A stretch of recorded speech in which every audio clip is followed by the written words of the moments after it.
saluran pernafasan akut atau yang biasa disingkat sebagai ISPA merupakan penyakit saluran pernafasan atas atau bawah yang biasanya menular dan dapat menimbulkan berbagai spektrum penyakit yang berkisar dari penyakit tanpa gejala atau infeksi ringan sampai penyakit parah dan mematikan, tergantung dari patogen penyebabnya, faktor lingkungan, dan faktor penjamin.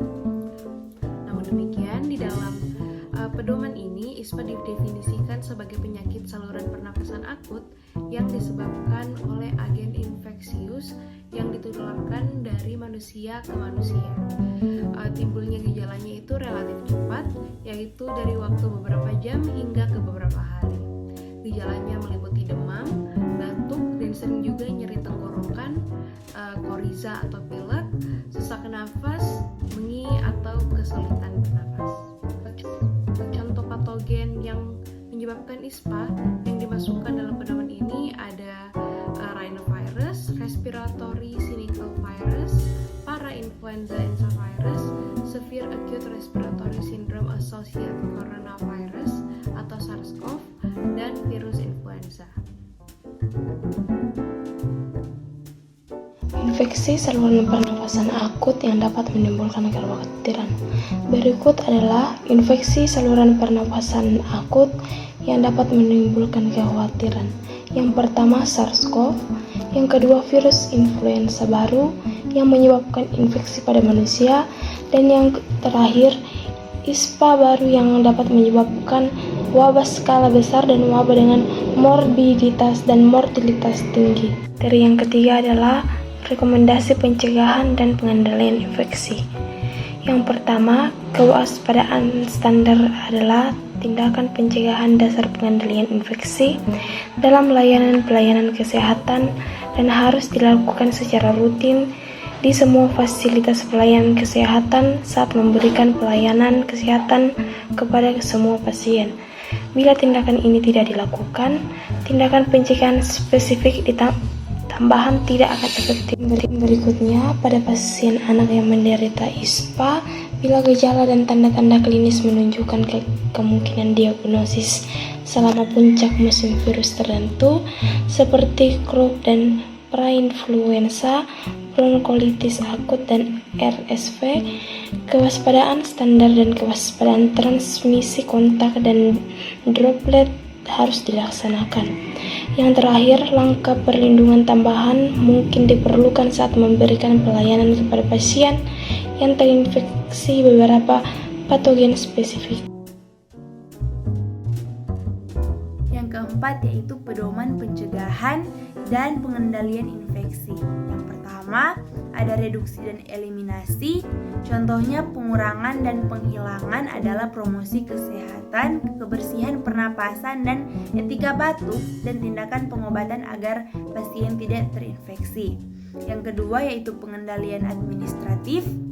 Ini meliputi pembangunan prasarana dan kegiatan pencegahan dan pengendalian infeksi yang berkelanjutan.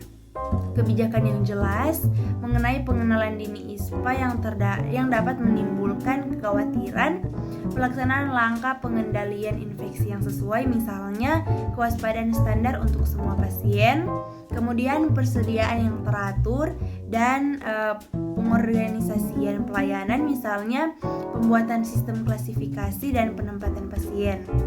Pimpinan fasilitas pelayanan kesehatan juga harus melakukan perencanaan staf untuk mempromosikan rasio pasien staf yang memadai, memberikan pelatihan staf, dan mengadakan program kesehatan staf, misalnya vaksinasi dan profilaksis, untuk meningkatkan kesehatan umum petugas kesehatan. Yang ketiga yaitu pengendalian lingkungan dan teknis. Contoh pengendalian teknis primer untuk aerosol pernapasan infeksius adalah ventilisasi lingkungan yang memadai dan pemisahan tempat untuk agen infeksius yang menular lewat kontak, pembersihan, dan disinfeksi. Yang keempat yaitu alat pelindung diri atau APD. Nah, APD ini harus digunakan bersama dengan strategi di atas dan dalam situasi tertentu yang menimbulkan risiko penularan patogen yang lebih besar. Penggunaan APD harus didefinisikan dengan kebijakan dan prosedur yang secara khusus ditunjukkan untuk pencegahan dan pengendalian infeksi, misalnya kewaspadaan isolasi. Jangka waktu tindakan pencegahan dan pengendalian infeksi bervariasi menurut masa penularan ISPA tertentu yang diketahui atau diduga. Yang pertama, influenza burung dan pandemi influenza. Tindakan pencegahan dan pengendalian infeksi harus dilakukan sesuai dengan usia pasien. Untuk dewasa dan remaja berusia di atas 12 tahun, lakukan kewaspadaan pada saat masuk rumah sakit dan lanjutkan selama 7 hari setelah gejala hilang. Untuk bayi dan anak-anak berusia 12 tahun ke bawah, lakukan kewaspadaan pada saat masuk rumah sakit dan lanjutkan selama 21 hari setelah timbulnya gejala. Yang kedua, SARS. Masa infektivitasi atau daya tular, SARS perlu diketahui dengan pasti, walaupun telah dilaporkan bahwa konversi RT-PCR menjadi negatif mungkin memerlukan waktu lama, atau rata-rata 30 hari, paling lama 81 hari. Manfaat klinis dari konversi RT-PCR ini belum diketahui. Pada pasien SARS dengan fungsi sistem kekebalan normal, tindakan pencegahan dan pengendalian infeksi harus dilakukan saat pasien memperlihatkan gejala. Yang ketiga, ISPA yang baru muncul. Lakukan kewaspadaan pada saat masuk rumah sakit dan lanjutkan sampai 1 minggu setelah gejala hilang atau sampai diperoleh bukti laboratorium bahwa tidak ada infeksi aktif.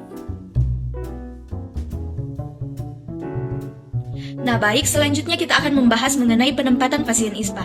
Nah, penempatan pasien harus direncanakan sesuai dengan yang pertama, keberadaan tanda-tanda epidemiologis dan klinis pada pasien ISPA yang dapat menimbulkan kekhawatiran. Kemudian yang kedua, kewaspadaan yang dilakukan selain kewaspadaan standar terhadap agen penyebab yang suspek atau yang konfirm.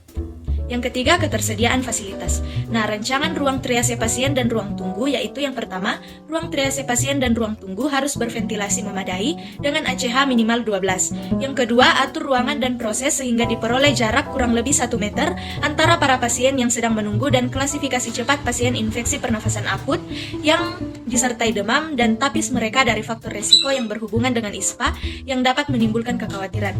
Kemudian yang ketiga, ruang atau tempat menunggu pasien harus dibersihkan dan didesinfeksi dengan tepat setelah penempatan pasien yang diduga atau dipastikan menderita ISPA yang dapat menimbulkan kekhawatiran. Nah, sekarang untuk masalah koridor. Koridor yang sering digunakan untuk transport pasien harus dilengkapi ventilasi yang memadai. Nah, kira-kira apa saja pencegahan yang dapat kita lakukan untuk mencegah ISPA secara umum? Tindakan pencegahan utama ISPA adalah menerapkan perilaku hidup bersih dan sehat. Beberapa cara yang dapat dilakukan yaitu yang pertama, penyuluhan kesehatan, yang kedua, penata laksanaan penderita ISPA, yang ketiga, imunisasi, yang keempat, menjaga keadaan gizi agar tetap baik, yang kelima, cuci tangan secara teratur, terutama setelah beraktivitas di tempat umum, yang keenam, hindari menyentuh wajah, terutama bagian mulut, hidung, dan mata untuk menghindari penularan virus dan bakteri. Kemudian yang ketujuh, gunakan sapu tangan atau tisu untuk menutup mulut ketika bersin atau batuk. Hal ini dilakukan untuk mencegah penyebaran penyakit ke orang lain. Yang kedelapan, perbanyak konsumsi makanan kaya vitamin, terutama vitamin C, untuk meningkatkan daya tahan tubuh. Yang kesembilan, olahraga secara teratur.